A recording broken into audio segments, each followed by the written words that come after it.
Hello everyone. तो बेटा हम पढ़ रहे हैं sexual reproduction in flowering plants और आज की वीडियो में हम पढ़ने वाले हैं पोलन पिस्टिल इंटरैक्शन। तो बेटा अब तक हमने देखा formation of male and female gametes और उसके बाद हमने पॉलिनेशन देखा यानी transfer of pollen grains from anther to the stigma. अब यहाँ पे जब स्टिग्मा पे पोलन ग्रेन आ गया है तो पोलन ग्रेन के अंदर मेल गैमीट है, इसको पहुंचना है एम्ब्रियो साक तक। तो स्टिग्मा पे पोलन ग्रेन जर्मिनेट करेगा, पोलन ट्यूब बनाएगा और उस पोलन ट्यूब के थ्रू मेल गैमीट एम्ब्रियो साक में फीमेल गैमीट तक जाएगा। तो इस पूरे प्रोसेस को यानी पोलन ग्रेन के स्टिग्मा पर जर्मिनेट करने के प्रोसेस से लेके पोलन ट्यूब के एम्ब्रियो साक तक एंटर करने के सारे इवेंट्स को हम बोलते हैं pollen pistil interaction. Okay, so pollen pistil interaction क्या हुआ? The events from pollen deposition on the stigma until pollen tube enter the ovule are together referred to as pollen pistil interaction। यानी pollen deposition से लेके pollen tube की entry तक ovule में इन सारे events को हम बोलते हैं पोलन पिस्टिल इंटरैक्शन। ये बेटा एक डायनामिक प्रोसेस है जिसमें पोलन रिकॉग्निशन होता है, जिसके बाद उसका प्रमोशन या फिर इनहिबिशन होता है। It is a dynamic process involving pollen recognition followed by promotion और inhibition of the pollen. Clear? अब पॉलिनेशन देखा था हमने प्रीवियस वीडियोज में, जिसमें किसी एक्सटर्नल एजेंट की हेल्प से पोलन ग्रेन लैंड करते हैं स्टिग्मा पे। बट बेटा ये जो पोलन ग्रेन्स लैंड कर रहे हैं पॉलिनेशन के थ्रू, जरूरी थोड़ी है कि ये स्टिग्मा के लिए कंपैटिबल है या नहीं, इनकम्पैटिबल भी तो हो सकते हैं। तो pollination does not guarantee the transfer of the right type यानी कंपैटिबल पोलन। वो तो कोई भी पोलन ट्रांसफर कर सकता है किसी भी स्टिग्मा पे। ये स्टिग्मा रिकॉग्नाइज करता है कि वो पोलन कंपैटिबल है या इनकम्पैटिबल। ठीक है, तो पिस्टिल के पास ये एबिलिटी होती है टू रिकॉग्नाइज पोलन कि वो कंपैटिबल है या इनकम्पैटिबल, जिसके बाद वो उन्हें एक्सेप्ट या रिजेक्ट करती है। The ability of the pistil to recognise the pollen followed by its acceptance और rejection is the result of a continuous dialogue between pollen grain and the pistil. और ये जो एबिलिटी होती है ये एक कंटिन्यूअस डायलॉग की वजह से आता है between pollen grain and pistil.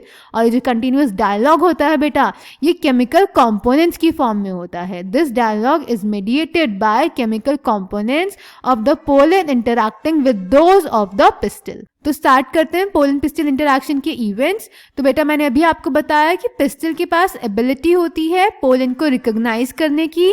अब दो टाइप के पोलन हो सकते हैं, या तो राइट टाइप का होगा यानी कंपैटिबल पोलन होगा, या फिर रॉन्ग टाइप का होगा यानी इनकम्पैटिबल पोलन होगा। तो बेटा अगर कंपैटिबल राइट टाइप का पोलन लैंड करेगा स्टिग्मा पर तो पिस्टिल उसको एक्सेप्ट करेगी, जिसके बाद पोस्ट पॉलिनेशन इवेंट्स होंगे जिसमें पोलन ग्रेन जर्मिनेशन करेगा स्टिग्मा पे, उससे पोलन ट्यूब ग्रो करेगी जर्म पोर के थ्रू। हमने देखा था जब हमने पोलन ग्रेन का स्ट्रक्चर देखा था तो एग्जाइन पे कुछ अपर्चर्स प्रेजेंट होते हैं जहाँ पे स्पोरोपोलिन एब्सेंट होता है, उन्हें हम बोलते हैं जर्म पोर। उन्हीं के थ्रू पोलन ट्यूब ग्रो करती है। तो पोलन ट्यूब ग्रो करेगी, फिर पोलन ग्रेन का जो कंटेंट होगा वो पोलन ट्यूब में चला जाएगा। अब हमने वहां पर देखा था कि कुछ 60% एंजियोस्पर्म्स में जो पोलन ग्रेन होता है वो 2 सेल स्टेज पे शेड हो जाता है और 40% में 3 सेल स्टेज पे शेड होता है।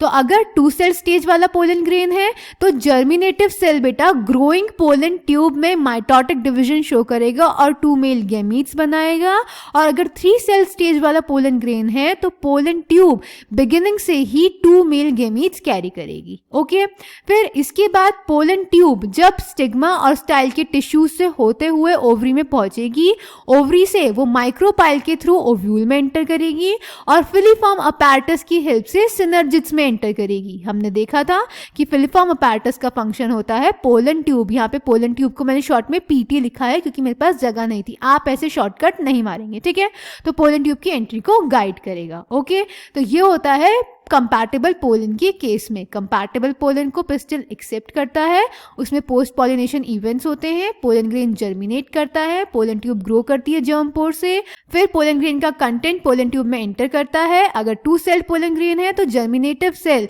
2 मेल गैमीट्स बनाएगा ग्रोइंग पोलन ट्यूब में बाय माइटोटिक डिवीजन, और 3 सेल पोलन ग्रेन है तो पोलन ट्यूब स्टार्टिंग से ही 2 मेल गैमीट्स कैरी करेगी। फिर पोलन ट्यूब स्टिग्मा और स्टाइल के टिश्यू से होते हुए ओवरी में पहुंचेगी, फिर ओव्यूल में जाएगी माइक्रोपाइल के थ्रू और फिलीफॉर्म अपैरेटस से सिनर्जिड्स में पहुंचेगी। तो पोलन के लैंड करने से लेके पोलन ट्यूब के सिनर्जिड में एंटर करने तक के इवेंट्स को हम बोलते हैं पोलन पिस्टल इंटरैक्शन। ठीक है बेटा, अब अगर इनकम्पैटिबल पोलन है तो पिस्टल रिजेक्ट कर देगी पोलन को। कैसे करेगी ये आपको पता होना चाहिए। पोलन को जर्मिनेट नहीं होने देगी स्टिग्मा पे, या फिर पोलन ट्यूब की ग्रोथ नहीं होने देगी स्टाइल में। ठीक है, अगर पोलन ग्रेन जर्मिनेट कर भी जाता है तो पोलन ट्यूब स्टाइल में ग्रो नहीं कर पाएगी। ओके, तो ये है पोलन पिस्टल इंटरैक्शन। इसका डायग्राम देख लेते हैं।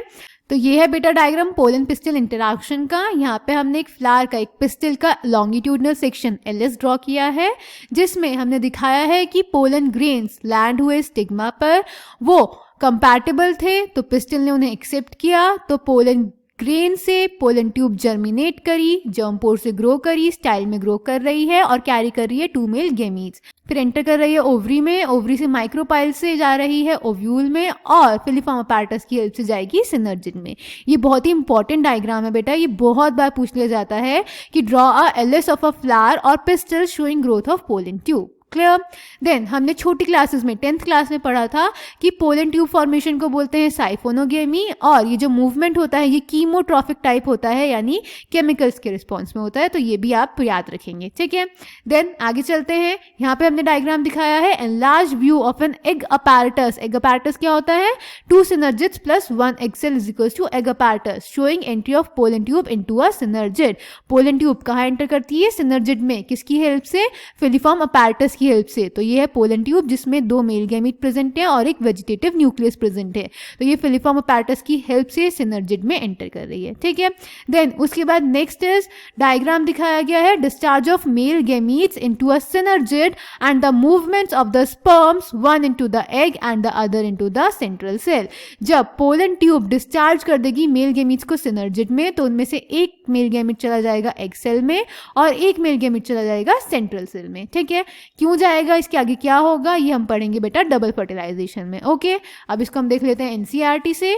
So pollen pistil interaction, pollination does not guarantee the transfer of the right type of pollen, that is compatible pollen of the same species as the stigma. Often pollen of the wrong type, either from other species or from the same plant, if it is self incompatible, ये क्या होता है ये भी हम पढ़ चुके हैं आउटब्रीडिंग डिवाइसेस में, है ना, also land on the stigma। तो pollination से incompatible pollen भी land कर सकते हैं। The pistil has the ability to recognize the pollen whether it is of the right type, that is compatible, or of the wrong type, that is incompatible. If it is of the right type, the pistil accepts the pollen and promotes post pollination events। याद रखेंगे बेटा, इन्हें post pollination events भी बोलते हैं। Question ऐसे भी आ जाता है कि पोस्ट पॉलिनेशन इवेंट्स एक्सप्लेन कीजिए, तो इसमें आप पोलन पिस्टल इंटरैक्शन ही एक्सप्लेन करेंगे। That leads to fertilisation. If the pollen is of the wrong type, the pistil rejects the pollen by preventing pollen germination on the stigma और the pollen tube growth in the style. The ability of the pistil to recognise the pollen followed by its acceptance और rejection is the result of a continuous dialogue between pollen grain and the pistil. This dialogue is mediated by chemical components of the pollen interacting with those of the pistil. ये chemical component की help से होता है। ठीक है, एक continuous dialogue का मतलब बेटा ये नहीं है कि स्टिग्मा और पोलन आपस में बात कर रहे हैं, वो जो इंटरैक्शन हो रहा है वो chemical components की फॉर्म में हो रहा है। ठीक है, it is only in recent years that botanists have been able to identify some of the pollen and pistil components and the interactions leading to the recognition followed by acceptance or rejection. ठीक है, as mentioned earlier, following compatible pollination, the pollen grain germinates on the stigma to produce pollen tube through one of the germ pores. The contents of the pollen grain move into the pollen tube. Pollen tube grows through tissues of stigma and style and reaches the ovary. You would recall that in some plants, pollen grains are shed at 2-celled condition, a vegetative cell and a generative cell. In such plants, the generative cells divides and forms 2 male gametes, और हमने पीछे पढ़ा था कि ये mitotic division होता है during the growth of pollen tube in the stigma. In plants which shed pollen in the 3-celled condition, pollen tubes carry the 2 male gametes from the beginning. Pollen tube, after reaching the ovary, enters the ovule through the micropyle and then enters one of the synergids through the filiform apparatus. Many recent studies have shown that filiform apparatus present at the micropylar part of the synergids guides the entry of the pollen tube. ये हम पहले भी पढ़ चुके हैं और हमने अभी भी देखा। ठीक है, all these events from pollen deposition position on the stigma until pollen tubes enter the ovule are together referred to as pollen pistil interaction. तो यहाँ पे आपको definition दी गई है pollen pistil interaction की. As pointed out earlier, pollen pistil interaction is a dynamic process involving pollen recognition followed by promotion or inhibition of the pollen. The knowledge gained in this area would help the plant breeder in manipulating pollen pistil interaction even in incompatible pollinations to get desired hybrids. तो बेटा आप देख रहे हैं pollen pistil interaction के लिए जो इतना सारा डेटा दिया हुआ है उसको हमने एक सिंपल फ्लो चार्ट में एक्सप्लेन कर दिया. एनसीईआरटी खोलते हैं तो उसे देख के बड़ा भरा भरा सा लगता है ना, पढ़ने का मन नहीं करता, तो इसीलिए उसको हम नोट्स की फॉर्म में, फ्लो चार्ट्स की फॉर्म में, पॉइंट्स की फॉर्म में लिख लेंगे ताकि आपको समझ भी आ जाए, याद भी रहे और रिविजन भी इजी रहे. ओके, देन एनसीईआरटी के डायग्राम देख लेते हैं. ए पिक्चर हमें दी गई है pollen grains germinating on the stigma and B picture हमें दी गई है pollen tube growing through the style. ठीक है, ये पिक्चर्स हम जनरली ऐसी नेग्लेक्ट कर देते हैं तो इनको ध्यान से देखेंगे. ओके, देन आगे LS of pistil showing path of the pollen tube growth, यही हमने पीछे ड्रॉ किया है, ये इंपॉर्टेंट डायग्राम है. And then the enlarged view of an egg apparatus showing entry of pollen tube into a synergid and E discharge of male gametes into a synergid and the movements of the sperms one into the egg and the other into the central cell. ये दोनों diagram भी हमने बनाए. अब बेटा एक बारी D वाला डायग्राम देखिए जरा. इसमें एक एग सेल बनाया गया, एक सिनर्जिड बनाया गया, दोनों अगल बगल बनाए गए हैं. तो इस पे एक बार बोर्ड में एक एमसीक्यू पूछ दिया गया था और आपको आइडेंटिफाई करना था, एग सेल आइडेंटिफाई करना था या फिर सिनर्जिड आइडेंटिफाई करना था. तो अब बच्चों का डाउट होता है कि जब वो एम्ब्रियो सैक बनाते हैं तो यहाँ पे दोनों सिनर्जिड बनाते हैं और एक सेल ऊपर बनाते हैं. तो बेटा इसमें यहाँ पे एक सिनर्जिड डीजनरेट कर जाता है, फिर एक ही सिनर्जिड बचता है. तो इसको आइडेंटिफाई करने का तरीका है कि जिसमें फिलीफॉर्म अपैरेटस प्रेजेंट होगा वो सिनर्जिड होगा. समझ गए? Okay, then next is pollen germination के लिए आपको एक एक्टिविटी दी गई है. आपको बोल रहा है कि आप पोलेंस कलेक्ट कीजिए इन प्लांट से, जैसे कि P, chickpea, Crotalaria, balsam and विंसा. इनसे आप कलेक्ट कर सकते हैं पोलन. इनको एक ग्लास स्लाइड में रखेंगे जिसमें ऑलरेडी शुगर सॉल्यूशन प्रेजेंट होगा. अबाउट 10% उसकी कंसेंट्रेशन होनी चाहिए. 15 to 30 मिनट्स के बाद उसको लो पावर लेंस में माइक्रोस्कोप के ऑब्जर्व करेंगे तो आप देखेंगे कि पोलन ट्यूब पोलन ग्रेन से बाहर आ रही है, यानी पोलन ग्रेन जर्मिनेट हो चुका है. ठीक है, वही आपको इस पैराग्राफ में दिया गया है. You can easily study pollen germination by dusting some pollen from flowers such as pea, chickpea, Crotalaria, balsam and vinca on a glass slide containing a drop of sugar solution about 10%. After about 15 to 30 minutes, observe the slide under the low power lens of the microscope. You are likely to see pollen tubes coming out of the pollen grains. ये activity, ये experiment शायद आपको school में भी कराया जाएगा. Okay, तो बेटा इस वीडियो के लिए इतना ही.